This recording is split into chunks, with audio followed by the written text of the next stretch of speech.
Hello बच्चों, आइए इस प्रश्न को देखते हैं। नीचे दिए गए कथनों को पढ़ें और सही विकल्प चुनें। कथन 1, दही जमाने के अलावा LAB विटामिन B12 की मात्रा बढ़ाकर पोषण की गुणवत्ता को सुधारता है। कथन 2, जब मनुष्य के आमाशय में LAB उपस्थित होता है तो यह सूक्ष्म जीवियों से होने वाले रोगों को रोकता है। विकल्प ए, कथन 1 व 2 दोनों सही हैं। विकल्प बी, कथन 1 गलत और कथन 2 सही है। विकल्प सी, कथन 1 सही और कथन 2 गलत है। या विकल्प डी, कथन 1 व कथन 2 दोनों गलत हैं। इस प्रश्न की जो मुख्य अवधारणा है, मुख्य अवधारणा वह है दही का बनना। दही का बनना।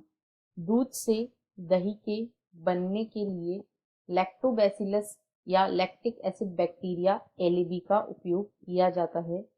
LAB के उपयोग से दूध को दही में परिवर्तित किया जाता है।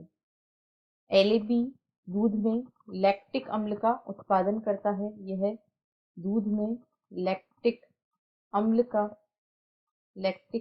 का उत्पादन कर देता है और इस लैक्टिक अम्ल के उत्पादन की वजह से जो pH होती है दूध की वह कम हो जाती है। यहाँ पर उपस्थित प्रोटीन का स्कंदन एवं आंशिक पाचन हो जाता है। साथ ही साथ यह विटामिन B12 की मात्रा को भी बढ़ा देता है, जिसकी वजह से इसकी पोषक गुणवत्ता में भी सुधार होता है। पोषक गुणवत्ता में भी सुधार होता है। जो दही होता है उसमें LAB उपस्थित होते हैं और ये जो LAB होते हैं ये आमाशय व आहार नाल के अन्य भागों